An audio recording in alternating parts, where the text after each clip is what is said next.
What is going on, everybody, and welcome to the Wednesday edition of the Stochastic NHL Strategy Show. I am your host, Josh Harris. I have been let out of the basement once again. We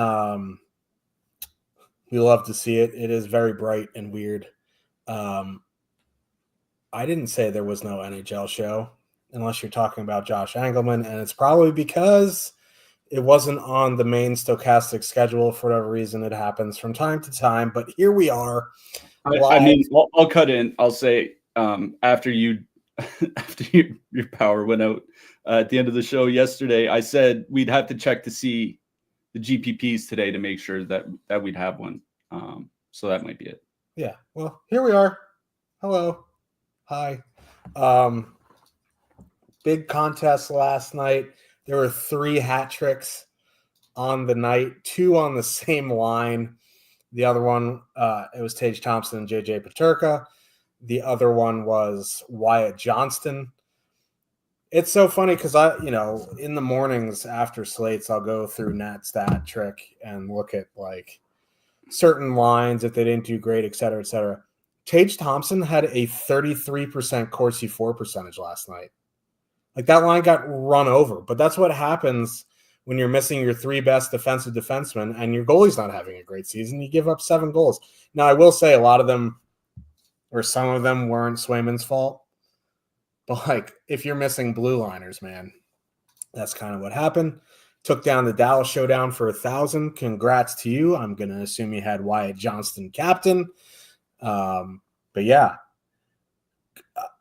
Couple of notable finishes. I know I don't know if he's a sub, but I think he does content occasionally for Moods.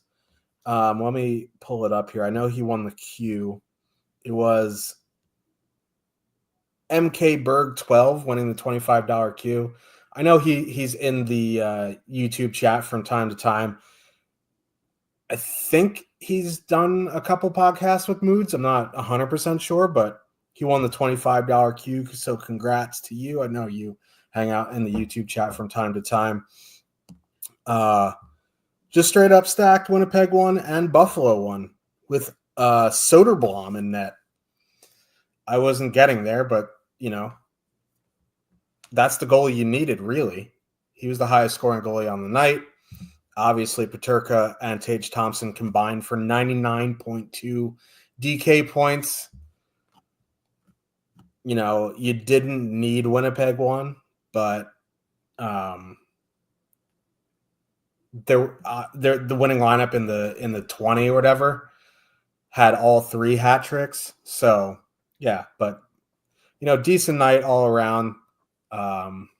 Tampa Bay didn't really do anything, but other than that, it's a pretty decent night.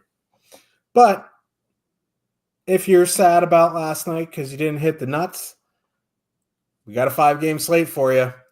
And joining me to break it down, Hook'em Horn, Slim Cliffy, what's going on? Not a whole lot. It was one of those nights where if you had the Buffalo top line, then there were multiple paths to victory after that.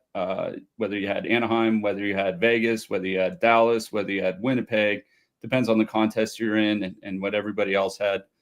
But when 2 guys on the same line have a hat trick and a 4-point night, you need those guys. And anybody that played Buffalo, kudos to you. Anybody that didn't play Buffalo, let me know what movie you watched last night because you certainly had no reason to watch Seattle Anaheim. Interesting 5-gamer. Also should say kind of a bad night for injuries. Miro Heiskanen got ran into by Mark Stone. That looked absolutely gruesome. Hopefully it's more like a sprain where he's out like a month or something like that. And it's not, we'll see at training camp next year, but we'll see what has to happen there. Yeah. Caden Gooley for Montreal also went down last night. Just took an awkward spill into the boards, got his leg caught up under him. They're just saying he's week to week right now. So we'll see what that prognosis says. Not a good night for the health of our defensemen. Speaking of defensemen and health, we have a very notable returnee on the slate tonight. Drew Doughty back for Los Angeles. The Kings are in Florida. We'll obviously get to that game in a little bit. Also, Mikhail Sergachev, not officially confirmed to return tonight for Utah, but it certainly looks like he'll be back in the lineup for Utah here. So couple pretty important defensemen returning to the lineups, couple of fairly important defensemen injured yesterday. I guess the universe balances itself out that way sometimes. Yep. Is Nico Hischier still out? He is. He will not be playing tonight. But let's start breaking it down. This is an interesting slate, really, because the biggest total of the night is Utah. All the home totals are between 2.9 and 3.2, and all the road totals are from 2.4 to 2.8. So obviously all home favorites here tonight.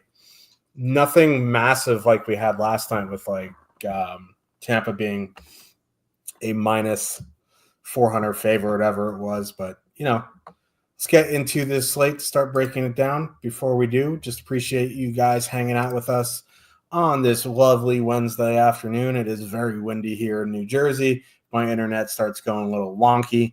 That is the case. Could be the drones, but who knows? If you do want to go premium, you can click the link in the chat. Use promo code Stochastic15. That'll get you 15% off your first week or month. UFC in Saudi Arabia this weekend. The Pebble Beach Pro-Am tournament is this weekend in PGA. It starts tomorrow. Obviously, NHL, NBA, Super Bowl coming up next week. So you got plenty of options here. But let's get into this slate. First game on the board, Minnesota Wild with a 2.5 total. Heading into Toronto, the Leafs have a 3.1. Max Pacioretty is back. He is going to be on the third line, but notably he will be on the top power play instead of Max Domi.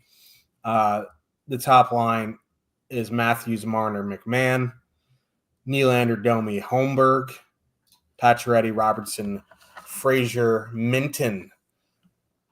Looks like Kaprizov is going to be getting surgery on whatever was ailing him. I forget if it was a shoulder or a knee or they haven't officially said. The speculation is that it's a groin issue. Heard. And so Minnesota going Boldy, Zuccarello, Joel Eriksson, Ek, Rossi, Hartman, Foligno, yada, yada, yada, yada, yada. So this is an interesting game because it is going to be Philip Gustafsson in net for the Wild here tonight. Their defensive pairs are fairly healthy. They're obviously still missing Brodin, but they do have really good pairs in Faber, Middleton, and Spurgeon, Chisholm.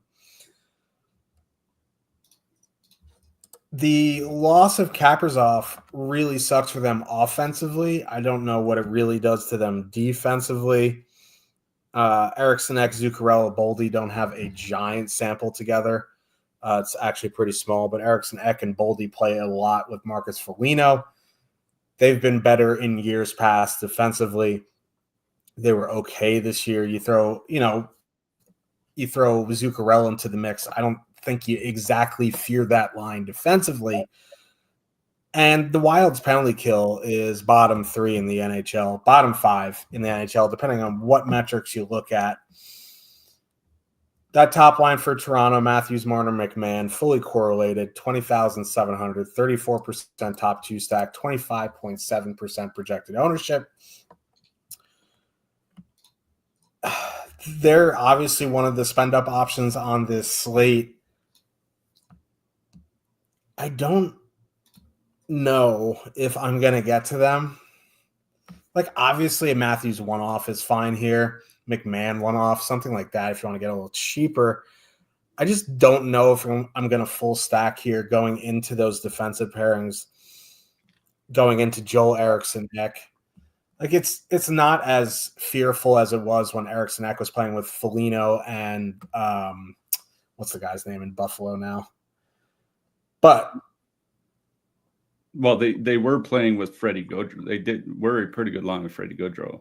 Yeah, but Zuccarello at this stage in his career, not exactly the defensive wizard anymore. So Toronto one's fine, especially because they're fully correlated. On the power play, and this is a good power play matchup, 25.7% ownership. It's a little high for me. I don't mind them. I don't love them, right? They're the highest projected line on the slate. We have New Jersey in a very good power play matchup, and they're $3,000 cheaper with a little bit less ownership. We'll talk about Utah later. They're a little bit even cheaper than that in a good power play matchup. Less ownership, you know what I mean? So while I think the Toronto top line is fine, I'm not sure this is a night I'm going to be going over 20,000.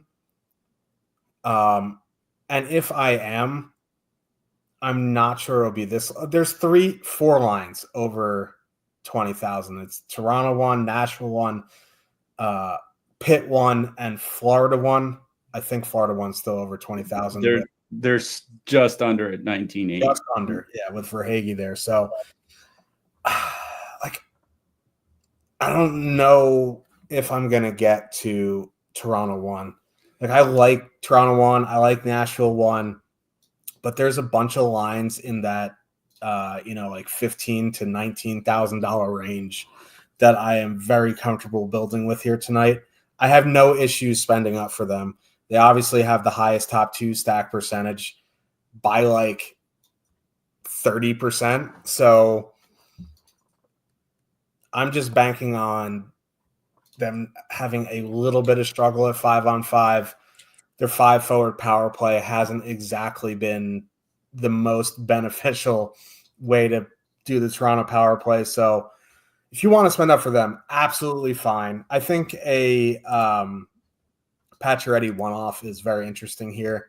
I know he'll only play like 14, 15 minutes, but he's cheap enough on the top unit where that will be fine. Nylander, Domi, Holmberg, like I don't have any interest in. Like a one-off Nylander, I think, is something I would do here tonight. Do Nylander with, Pacioretty or Nylander with Matthews, something like that. Like I don't know if I'm going to full stack the Leafs here tonight. On the Wild side, like the Toronto isn't very good defensively, and they don't have a great penalty kill either. I just worry about the Wild power play without Kaprizov. Boldy, Zuccarello, Eriksson Ek, 19,000, 15.3% projected ownership. Like, it's fine. I'm not in love with this game. They have a 2.5 total, 2.5 road total. Stacking Minnesota without Kaprizov at 19,000 just feels bad. So, like, I prefer the Toronto side, but I don't know if I'm going to get there in single entry. Yeah, I'll start on the Toronto side. I think this is my case for playing Toronto. Like there are a handful of expensive lines up there, and they are going to be the highest owned line. Now, as you mentioned, they do have the highest top 2 stack. And honestly, it's not that close with the latest ownership run. They're at basically 35%, and no other line is at 25%. So they are the clear top option on the board. The case I'll make is ice time. We talked about how Matthews with his injury, there are times where like they haven't been feeding him the 21 minutes a game where we expect. But the injuries that they have, they basically have no other choice. You know what I mean? Like they're not going to give Fraser Minton 16 minutes unless Toronto's up 5-0 in the middle of the second period or something. They're not going to give the second line what they would typically give. Like they do seem to like Pontus Holmberg as a player, and he seems fine, but he's not going to play like 19 minutes here tonight. You know what I mean? It's like the guys on the top power play unit, specifically the guys on the top line plus Nylander, are going to play heavy minutes. Like even Bobby McMahon might push 20 minutes here tonight. You know what I mean? So like Marner could be like 22, 23, Matthews around 21, Bobby McMahon around 20, Nylander certainly over 20. Like those guys are going to get a lot of minutes. And it's not a great matchup against Minnesota. You mentioned their 2 defensive pairs. Like the Faber Middleton defensive pair, under 2 goals against per 60 so far this season, under 2 expected goals against. Like Spurgeon and Chisholm are basically about the same. The only time that this team has really gotten into trouble is when all their defensemen have been out or their goaltenders have sucked. And Gustafsson, like, he's had a pretty good season. Has been a little bit of a downturn of late. Like, his last 5 starts, he's given up 21 goals against. Now, again, a couple of those were without all the defensemen, but if he's starting a little bit of a slide here, it changes the outlook of the team. I honestly don't mind Toronto 1 in a nutshell. The thing is I view them relatively similarly to how I would view Nashville, believe it or not. Like, McMahon and Matthews haven't really played that well in their limited time together this season. That Nashville top line, the guys are probably going to get close to 20 minutes, and we'll talk about them in a second. If I play Toronto, I'm probably just stacking the entire power play is what I'm doing, because Minnesota's penalty kill is very bad.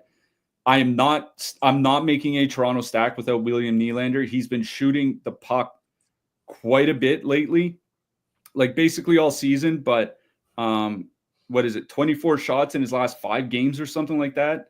He's going to play over 20 minutes. He's integral to the power play.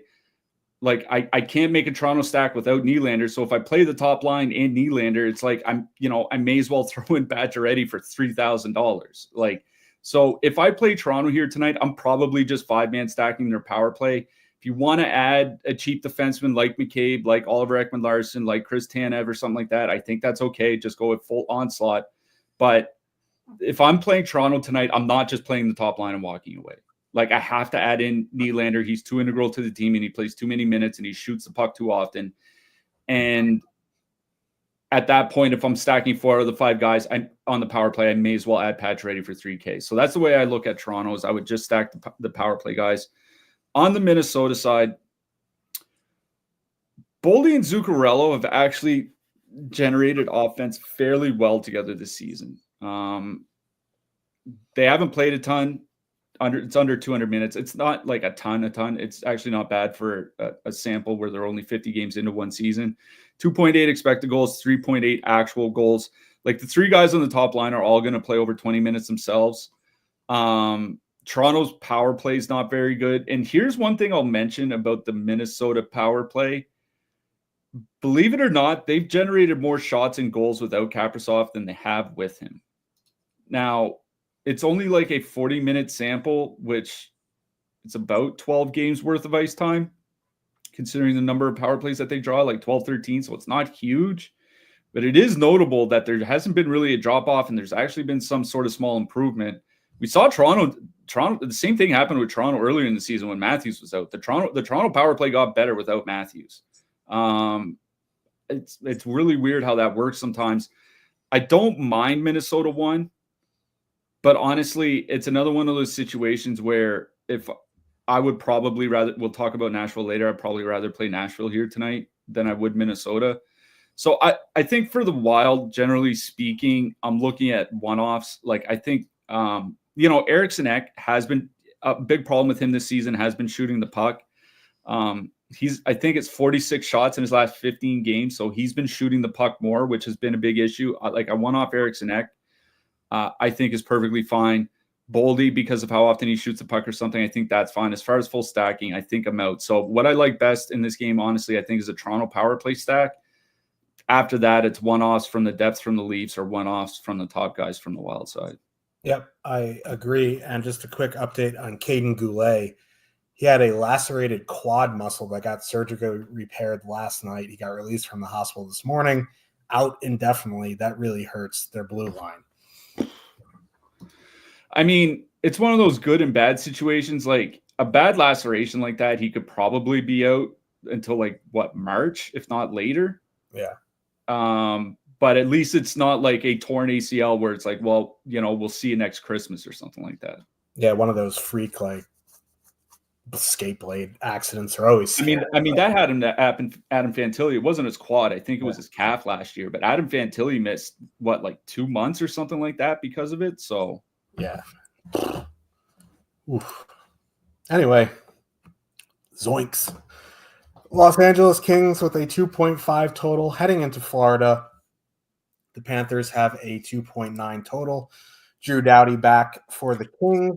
Florida has new lines. Let's discuss. Florida going Reinhart, Barkov, Verhaeghe, Kachuk, Bennett, Sam Oskevich, Lundell, Erod, Luosterainen. Don't say that 5 times fast. Los Angeles looking like status quo, at least for now. They may go 11-7, but that shouldn't affect their top 9, which is Kempe, Kopitar, Turcotte, Fiala, Deneau, Laferriere, Byfield, Fogle, Trevor Moore. Now, by Drew Doughty being back, he's obviously gonna go to the top power play unit, and he's priced at 3,400. The thing is, though, like in the past season and a half that he was playing, and he was playing like 22, 23, 24 minutes, it's a lot of empty minutes. He was struggling with the peripherals. And Florida has been taking more penalties, but the Kings' power play has been awful. And I don't think it's going to get much better with Doughty. Like, Spence was there. I mean, we'll talk about defensemen later, but I will say the power play was better last year than it's been at any point this year. Yeah. Not to say it was good, just better. Yeah. I don't know how much of a boost you're going to get from Drew Doughty on the power play. I think it's a lot of shooting percentage issues. Obviously, they were generating a bit more last year. Eventually, you got to put Alex Laferriere back on the power play. Also, like Victor Arvidsson was there last year, so that second unit was a lot better. But anyway, Barkov, Reinhart, Verhaeghe on this season, they've played about 125 minutes together. Pretty high event, having trouble finishing. Heard that before. But, man, this is a tough matchup. Like, I know the Kings have given up some goals lately, but, like, if you watch that Columbus game against the Kings, or the Wings game against the Kings, I'm sorry, the Wings just straight up capitalized on the 3 mistakes that the Kings made. Florida has to be opportunistic like that to score the goals. I will say they're coming in at 3.1% projected ownership at 19.8, and they're fully correlated. This was like an 11-12 game slate. I'd be like, nah. But 5-game slate at that ownership, fully correlated, going to play heavy minutes. I'm interested in MME for sure. They're controlling the play. They're pretty high event. The expected goals aren't great. The actual goals are terrible, but eventually you kind of revert to the mean. They have some positive regression coming. I'd much rather play Florida 1 than Florida 2. Bennett, Kachuk, Samoskevich at 10.9% projected. Like, Bennett and Samoskevich actually have been decent. You throw in Kachuk and they'll probably be a decent line, but the minutes aren't going to be great. I guess like a Samoskevich one-off is fine because he's min price and will play like 12, 13 minutes. But like going into that Deneau line, not exactly a fun time. So Florida 1 for me. On the Kings side, it would be going back to Deneau, Fiala, Laferriere. Because that Barkov line is going to go out against Kopitar, Kempe, Turcotte. I don't have a ton of interest in stacking against Barkov. Bennett, another story. Like, that line has been decent, but like this Deneau line has been really good all season. I would be interested at 13,100 in Fiala, Deneau, Laferriere. They're coming in under 5% projected. If you need to go a little bit cheaper, like you can go to Byfield more and Fogle, but I much prefer Fiala, Deneau, Laferriere. So Florida 1 for me, Kings, Deneau line. If this was a bigger slate, I probably wouldn't be considering much in single entry, but because it's 5 games, you have to give it some thought. Yeah, I wrote about another cheap plug. Wrote about Alexander Barkov this week at my newsletter. Free to subscribe. Goes out every Tuesday morning. I was looking at some of the tracking data from Florida this year. Now, Florida is a forechecking team, right? They have been since Paul Maurice got there. They tone down, playing fast and loose up and down the ice, looking for turnovers, rush chances, quick strike opportunities and all that. That went down last year under Paul Maurice. This year, it's down even further. The amount of offense that Barkov is creating off the rush this year, it was 57% higher last year, and last year it went down from the year before. So that top line is honestly a one-dimensional offensive line now. They're just specifically looking to dump the puck in and create off the cycle, create off the forecheck, which is successful. You can do that. They won a Stanley Cup doing that last year, but they can't do anything else. And I'm wondering if teams aren't more prepared for that, which is why the offense has really gone cold over like the last 6 weeks now. It's not just like a couple weeks where they've had trouble scoring. Like this is going back to the middle of December. And the other thing is Barkov is carrying the puck a lot less into the offensive zone. They're giving it to Sam Reinhart, and Sam Reinhart, I don't know if anybody's honestly watched Sam Reinhart play. That guy dumps the puck in all the fucking time. Oh, yeah. So like you're getting Barkov and Reinhart in on the forecheck, which is great. But if you're not creating, they're creating nothing off the rush offensively. If you're a one-dimensional team like that, it makes it a little bit easier for the opposition to defend. And I'm wondering if that's not the case here. That's why like it worries me that, yes, they'll break out of the current funk that they're in, but it's to the degree that they bounce back. Like, do they bounce back to being an elite 5-on-5 line offensively, or even a very high-end one? Or is it a bounce back to being above average? Because that matters a lot. I don't know how far the bounce back is going to be. By the same token, this is a perfectly correlated top line where 2 out of the 3 are going to likely play over 20 minutes. The other guy is a shooter who has picked up his shooting a little bit lately. Carter Verhaeghe, 29 shots in his last 10 games. So this is a perfectly correlated top line with 2 guys getting heavy minutes. The third guy shooting quite a bit, and they're under 20K at 3% on a 5-gamer at home. Like, I get it's a pretty bad matchup against the Kings. At 3%, like, they will just, by sheer luck alone, they will be a top stack more than 3% of the time on a 5-game slate, given this current configuration, right? So if I'm 20 maxing, I absolutely have, like, I have one Florida top line at least, I guarantee. If I'm, maybe you want 2 or 3 and get way over the field, I don't know. Single entry, they have to be in play just because it doesn't seem like anybody's going to be playing them. It doesn't have to be a good matchup for them to get lucky. It's not like a bunch of other lines on the slate are all going to go ham too. It could be a night where it's low scoring across the board and like 2 goals and 3 assists is enough to get you across the line. You know what I mean? So Reinhart, Barkov, Verhaeghe, they're very much in contention for me just because nobody's playing them. Like, I do like playing Toronto better in a nutshell. They have a much higher top 2 stack. They're not that much more expensive. But considering that this Florida line is going to come in at like 1/10 the ownership, I think you have to seriously consider them.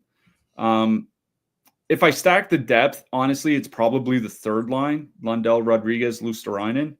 At the very least, that line has been able to create some offense. 74 shot attempts for, 56 against in their limited minutes together.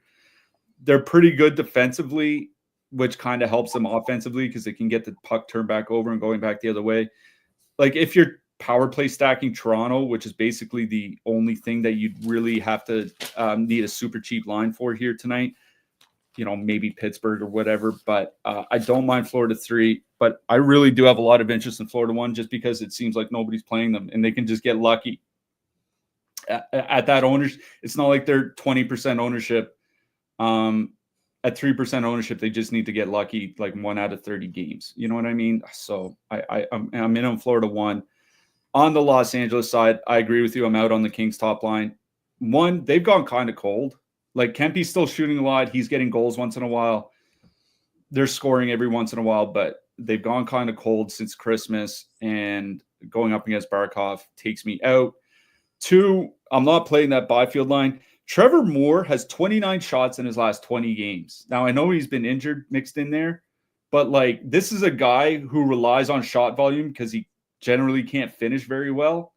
If there's no shot volume either, it's kind of like, what are you doing here? So I'm out on that Byfield line. I agree with you. For me, it's the Dano line that gives me the most interest. 2.9% top two stack, 4.8% ownership.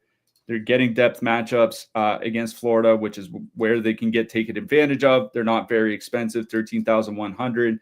The Kings might go 11 forwards, 7 defensemen, and that means like 20 plus minutes for Fiala, 16 to 19 minutes for Laferriere and Dano. So good ice time. Fiala's on the top power play, depth matchups. They've been really good together this season. 3.2 expected goals, 3.6 expected goals, 69 shot attempts per 60 minutes and over 200 minutes together. So the no line for me is my favorite line in this game. I'm giving a lot of consideration to Florida just because no one's playing them. Yeah, so it looks like they're going 12-6. Kevin Weeks just put out a post saying that Clark is going to be healthy scratch tonight. And they're speculating that they're going to try to move him. There should be 970. Well, we'll let you get that out. These fucking teams, man. There should be every GM in the league should be on the phone right now. Oh. He leads the Kings defenseman in points, and he's playing 13 minutes a night. He could play both sides too. That's, Kings front office is atrocious, by the way. Philadelphia Flyers, speaking of atrocious, have a 2.4 total heading into New Jersey. The Devils have a 3.1. Seattle also put Philip Grubauer on waivers. Thank God. But let's talk about this game here. I don't think there's going to be changes on the Flyer side somehow. It's going to be Frost, Tippett, Konechny, Forrester, Cates, Brink. We'll have to see if Couturier is back in the lineup. That would be the one change. But, I'm not really running out to play a Couturier line here. Devils going Hughes, Bratt, Palat, Meyer, Nason, Mercer. The Devils also switched up their defensive pairings. Kovacevic is with Dougie. Dylan is with Pesci, and Hughes is with Siegenthaler. Interesting. Now, that top line for the Devils, Hughes, Bratt, Palat, is fully correlated. It was Palat on the top unit over Dawson Mercer in their last game.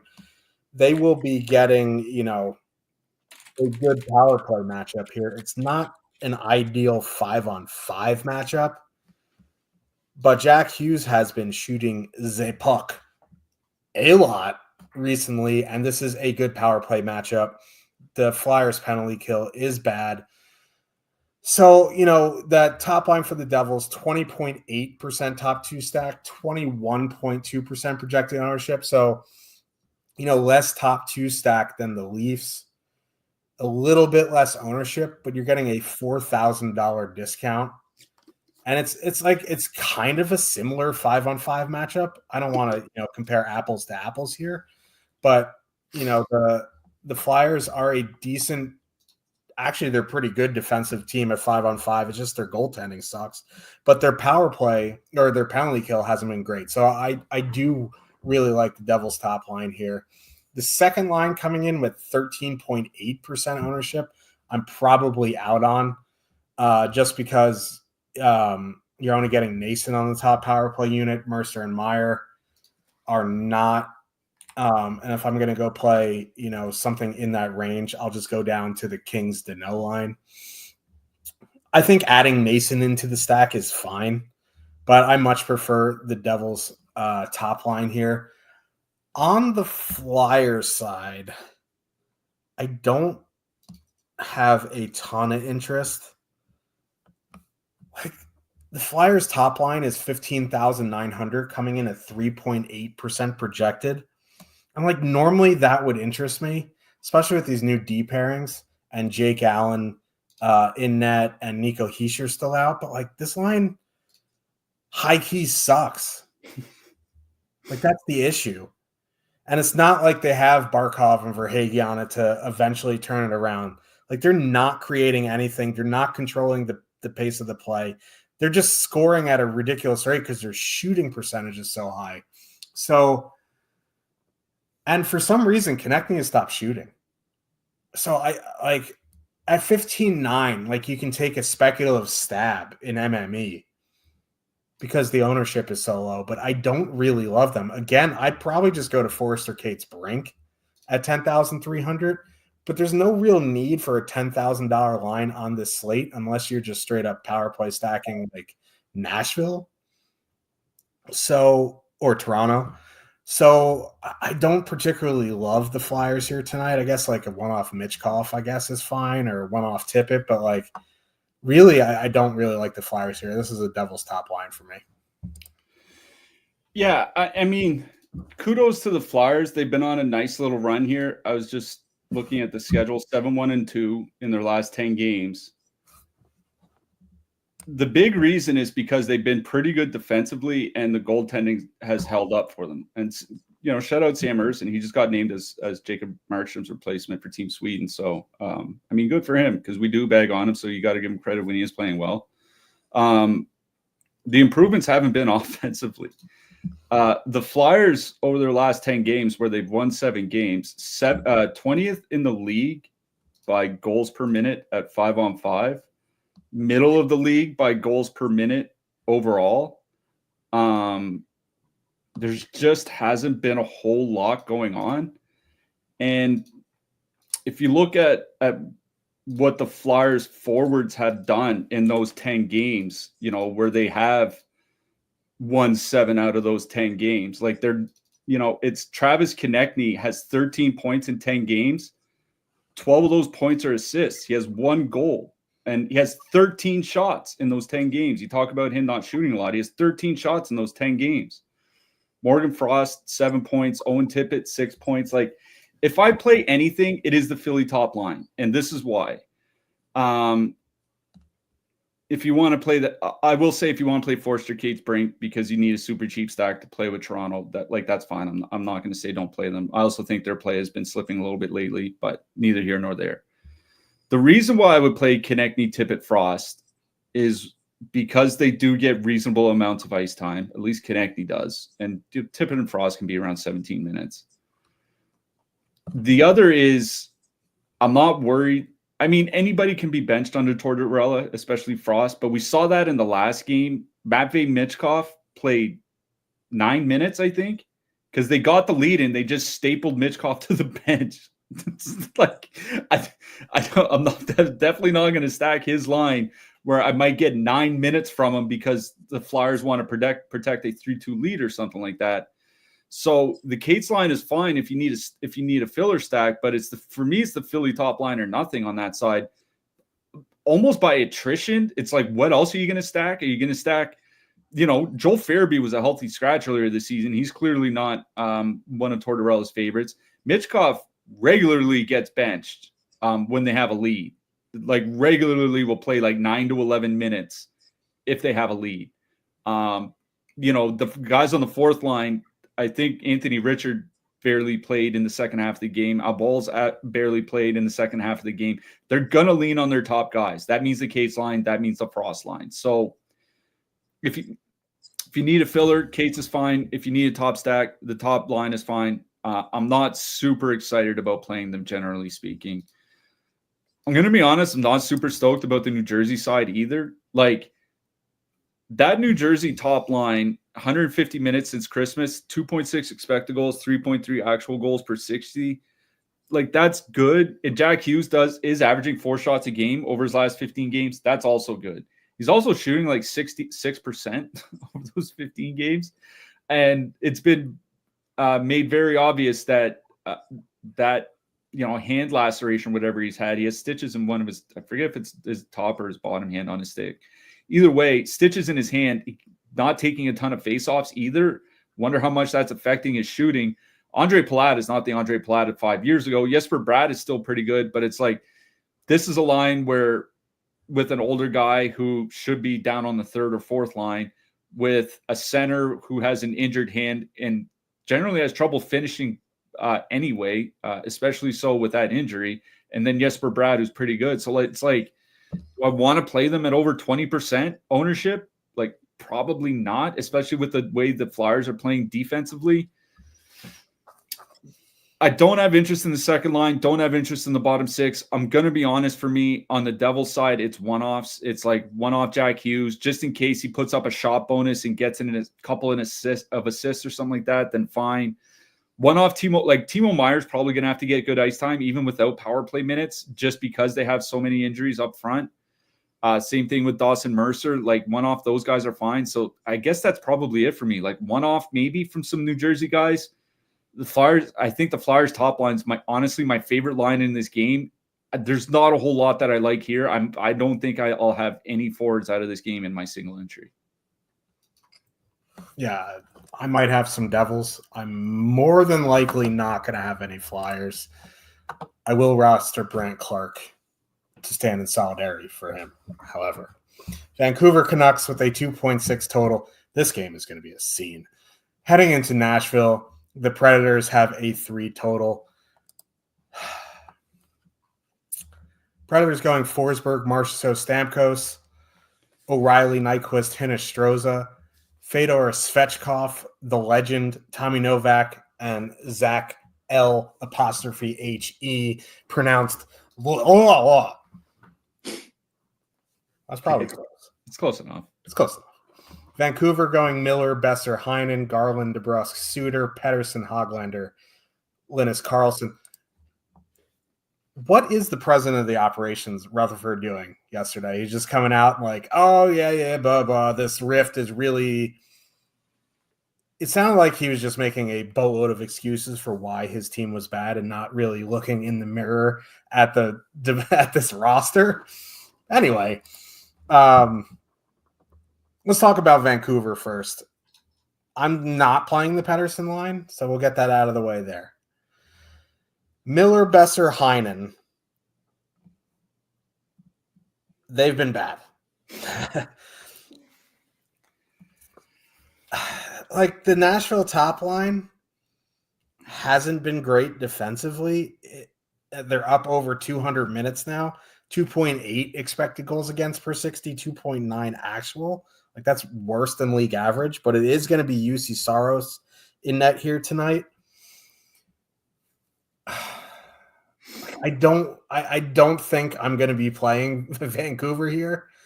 And at that price, 13,100, like, you'd have to literally like beg me or pay. Like, I'd have to see a lot of zeros into my account to play the Miller Besser line over the Deneau line here tonight. They're fine, I guess, because they're still priced as a filler, but they've been atrocious in a small sample at both ends of the ice. So I think on the Nashville side, or on the Vancouver side, the one thing I'd be interested in is maybe Suter, DeBrusk, Garland. And even there, I don't think I would full stack. I think I would just like one off Connor Garland and call it a day. Like, I don't think you'll see a Vancouver stack in my lineup. It would be one offs, Connor Garland, one off Brock Besser, one off, if you want a one off Elias Pettersson because he's under 1% projected, sure. But I don't really love Vancouver here. The Nashville side's a lot more interesting to me. And honestly, they have 3 playable lines at, like different price points. Now, the top line, 20,200, 23.5% top 2 stack, 15.1% projected ownership. They've initially, when they got put together, I was kind of like, oh man, this is going to go badly with Stamkos at center at his age at this year. And they started off pretty poorly. But recently, they have been on a tear. They're up to a 225-minute sample, 3.2 expected goals for per 60, 4.5 actual. They're fully correlated. Forsberg has been able to find the back of the net. That JT Miller line that they're going to see here tonight in a 50-minute sample, 2.8 expected goals against per 60, 2.5 actual. Those are below league average. Demko is probably in net here tonight. He's been bad. They still have a decent penalty kill, but Nashville's power play is actually really, really good. So I do like Nashville one here. at 20,200. Do I want to play them instead of the Leafs? It's a conversation, but I think the $1,500 savings and the 10% less in ownership is what sways me a little bit more to Nashville 1 here. Now, if you don't have the salary for that and you need a filler, like Hinostroza, O'Reilly, Nyquist has been pretty good this season. They're at 10,200. But Fedor Svechkov, Tommy Novak, Zach, at 8,600, they have been really, really good in a very small sample. There's also no need for an $8,600 line, but if you want a one-off Svechkov or one-off Novak, if you're power play stacking the Leafs or doing something expensive elsewhere, I think that's fine. But for me, this is a Nashville 1 game. On Vancouver, it's probably just one-offs. Yeah, on the Canucks side, I agree with you with the Garland line. I don't know if anybody saw JT Miller score his breakaway goal the other game. It looked like he just barely cared at all. It looked like a veteran scoring in an exhibition game. You know what I mean? You can tell that he's kind of. I mean, maybe they'll score. These are still NHLers playing somewhat to the best of their abilities. But if anything, it'd be Garland, DeBrusk, Suter. 55 shot attempts, 3.6 expected goals in 45 minutes together. I'm not buying that high expected goals, but Garland has generally been able to elevate almost every line that he's been on for like a couple of years now. Like he's honestly one of the more underrated players in the league. Him and Suter have been playing like 18, 19. Garland's getting up to 20 minutes at times. Like they're getting good ice time. They're priced as a filler. Garland's at least on the power play. So that would be the line I would go to. I don't have interest in that Pettersson line. Like Höglander and Karlsson both played under 11 minutes the other night. I think Pettersson played like 14 and a half. They're priced as if they're not going to get a lot of ice time. But honestly, like if I can, for an extra $1,500, if I can get a line where the guys are going to play 18, 19, 20 minutes, then I'll do that. And that's Garland, DeBrusk, Suter. It's the only line I really have interest in. I don't have a ton of interest in Vancouver, generally speaking. My interest is on the Nashville side for a few reasons. One, the Vancouver penalty kill is kind of mid. You know what I mean? Certainly, it's nowhere near the elite like we talk about with like Dallas, Carolina, and Washington. It's not even amongst like the high-end ones. It's more towards the middle of the league. And they've been taking more penalties. Like on this season, they're 11th by most times shorthanded per game. But they're closer to 5th than they are to 15th. So there's not a lot separating between like the 5th most penalized team and the 11th most penalized team, which is Vancouver. And then over the last 5 weeks alone, Vancouver is the 6th most penalized team. Predators draw a lot of power plays. You mentioned their top power play unit. It has generally been very good this season when everybody's been healthy. And it's Thatcher Demko in net. Demko's just not been good since he returned from injury. Now, he's had, I think, nearly a week off since his last start. So maybe he just, needed to get a little bit of rest. But he's made 11 starts this season, and he's given up at least 3 goals in 8 of them. He's given up 5 or more goals in 4 of them. So over a third of his starts have resulted in at least 4 goals against. He's just not been good since he came back from injury. So until I see him improve, I got to assume that he's not the goalie that he showed for most of last season, that he's the goalie that he's showing. He's tried to play through injury before and performed poorly doing it.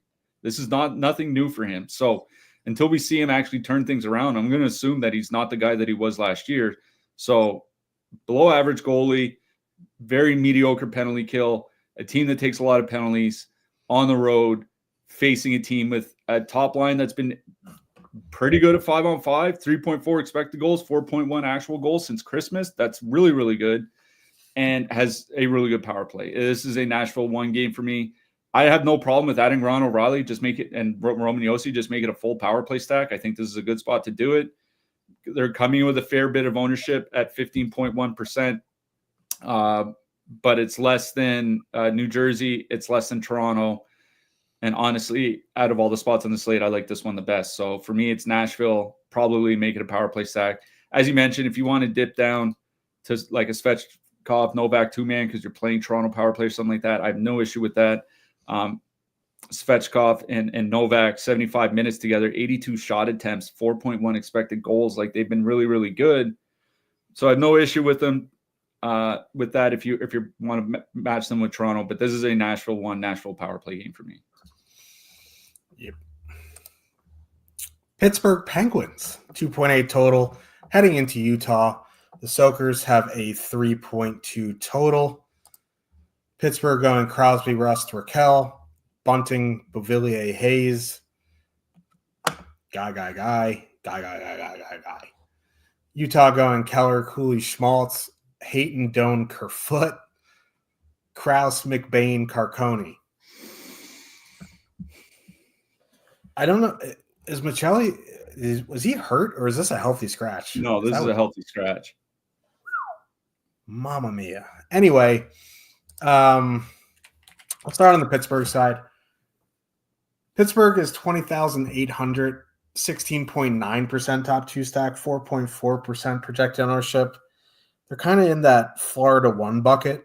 They're just a little bit more expensive, and that's an issue because those Florida guys are going to play pretty heavy minutes. These Pittsburgh guys, maybe 19, maybe 20. I mean, with Malkin out, yeah, I think you can probably bank on 20 for all three, or at least very close to it. Yeah, and this is a good power play matchup. Utah takes a lot of penalties. Their penalty kill isn't great. Not like the Pittsburgh power play is anything to be feared, but since they added Bunting and Grzelcyk, it's actually been fine.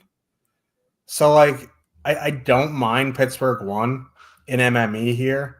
It's kind of hard to prioritize them in single entry when, they're kind of priced at 20,800. You have the Leafs just a couple hundred above them, and you have the Predators a couple hundred below them. And I'd much rather play those two. So they're more of an MME play for me. And at that ownership, I think, if I was making 20 to 150, I'd be over the field. That's what I would personally do. Bunting one-off is fine as well.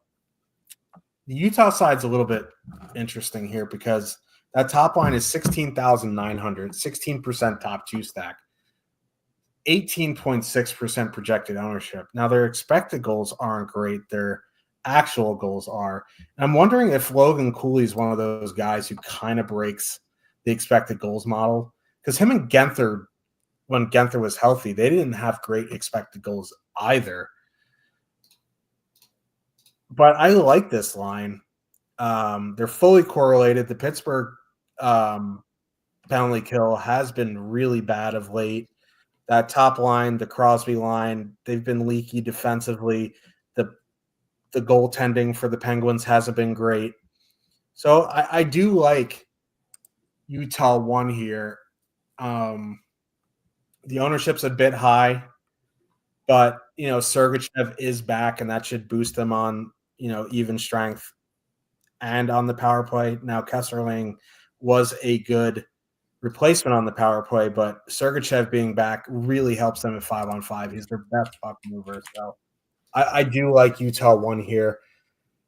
Utah 2 is kind of interesting.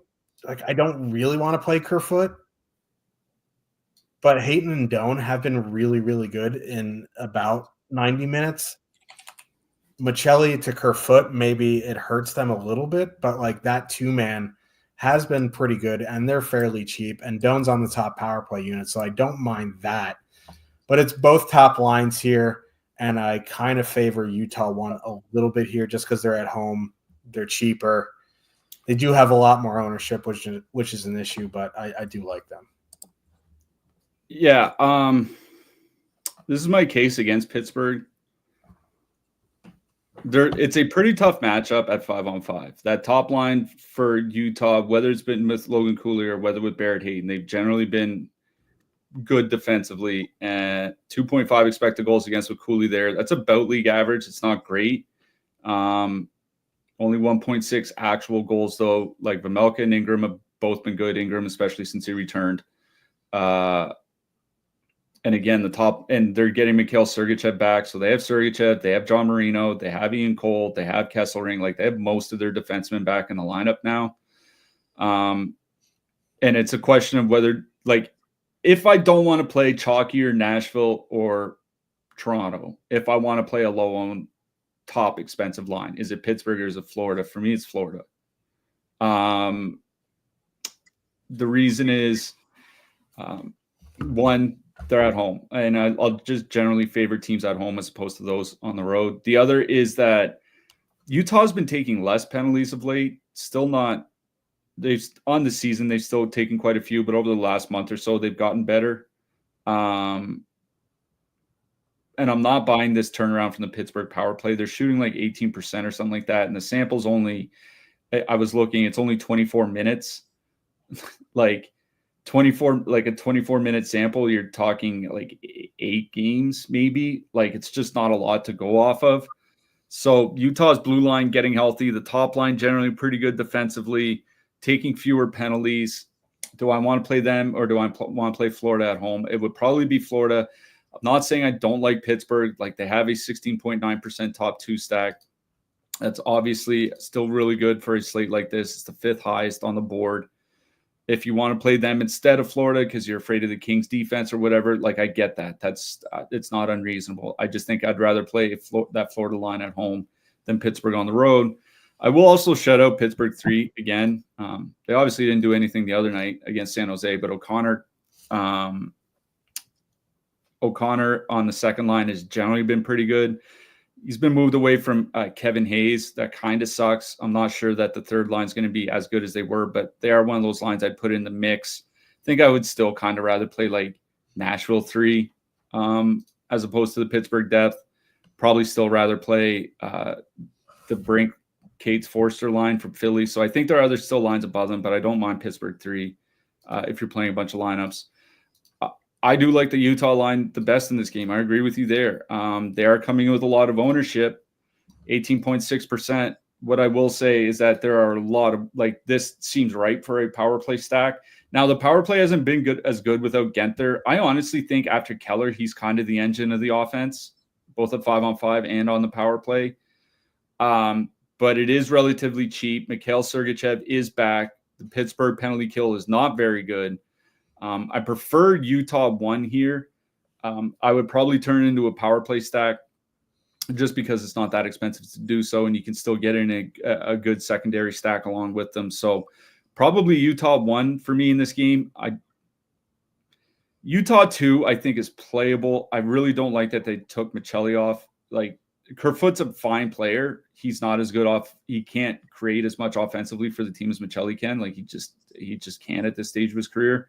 So one off Barrett Hayton or something like that, I guess it's okay. But it's the Utah power play guys that I like best. Pittsburgh 1, perfectly playable. I prefer Florida here tonight. That's kind of where I stand. Yep. Connor in chat said second place last night in the 360 off a stack correction.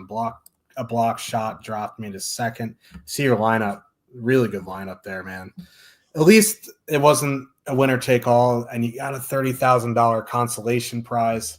So congrats to you. If that is, I'm not going to shout out your screen name, but if that is your zip code, we're from the same spot. Let's talk about some defensemen here. Let me get into this here. I'm an idiot. But that is what we do. At the top of the board, we have Roman Josi, Quinn Hughes. Those are the only guys above 6K, and they're both above 7K. Quinn Hughes at 7,400, Roman Josi at 7,700. Jake yelling in my ear aside, I think Roman Josi is the number 1 on the board. I think Quinn Hughes is fine. Like, he's been decent lately. He just doesn't block shots, and that's kind of an issue.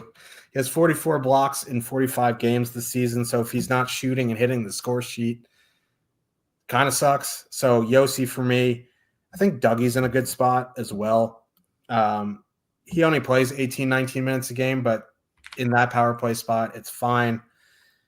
Sergachev, 5,300 for sure. So, like, I think I'd go Josi 1,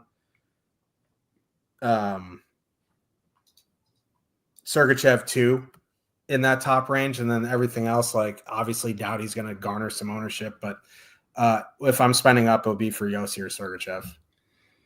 Yeah, Yossi is the top projected defenseman by over 2.5 points over Hughes. So he's clearly the better option. He's also going to be a lot higher owned. The case I'll make for Quinn Hughes is like, if Vancouver in any game where they're gonna, if they score 4+ goals, Hughes is probably going to have to be heavily involved, right?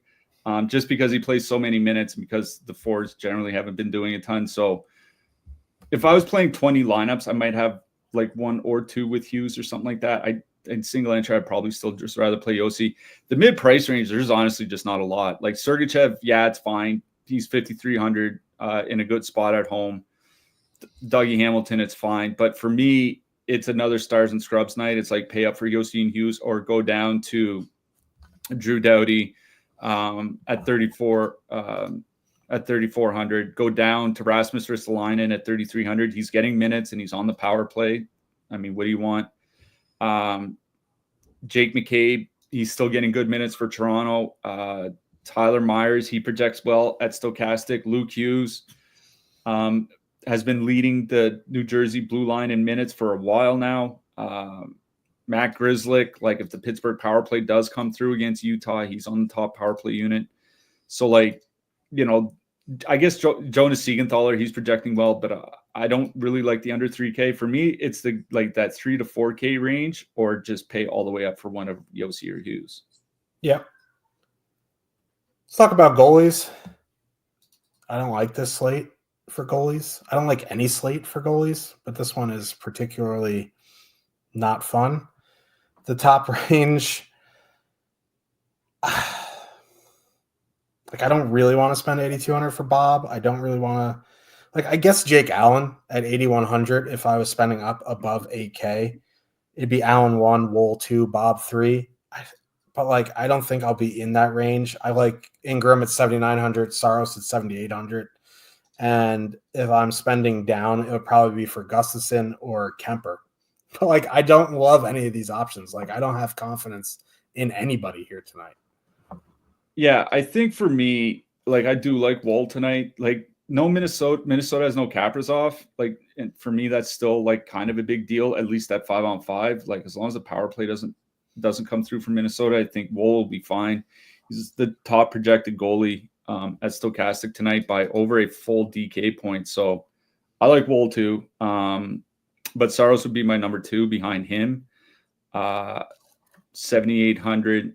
He's the 4th highest projected goalie. So for me, it'd be Waller Saros at the top. For the cheaper guys, assuming Darcy Kemper gets the start for the Kings, I don't mind Kemper. Like Florida really has had trouble scoring, and if that top line doesn't come through, it could be a good night for Kemper here. And also mention Sam Ersson. Like, listen, like, it's not like New Jersey has been blowing the doors off of very many teams lately. Still no Nico Hischier. He's a big loss for them offensively at a lot of strengths. Like New Jersey, they had a pretty good game against Boston, but then 4 against Montreal, 2 against Philly, 1-1, 3-1, 3-2, 3. Like this isn't a team that's been scoring very many goals lately. So if you need a really cheap goalie, I honestly don't mind Ersson either. Yeah, I mean, Ersson won against these Devils at home on Tuesday. There you go. We will be back tomorrow for tomorrow's slate. Friday is to be determined on the GPPs. For whatever reason, they nuked the GPPs on Friday compared to the Wednesday ones. Why? We all know why. Who you liking for your hat trick pick? So I wrote this down when I did my research in the morning, and I wrote Matthias Michelli. I don't think he's going to be pulling through with a hat trick here tonight. You know what? I'll just go to one of the teams that I really like tonight, but I'll go to the depth. I'll go to Fedor Svechkov. Fedor. I'll go Brant Clark. No, I'm just kidding. I'm just kidding. Brant Clark.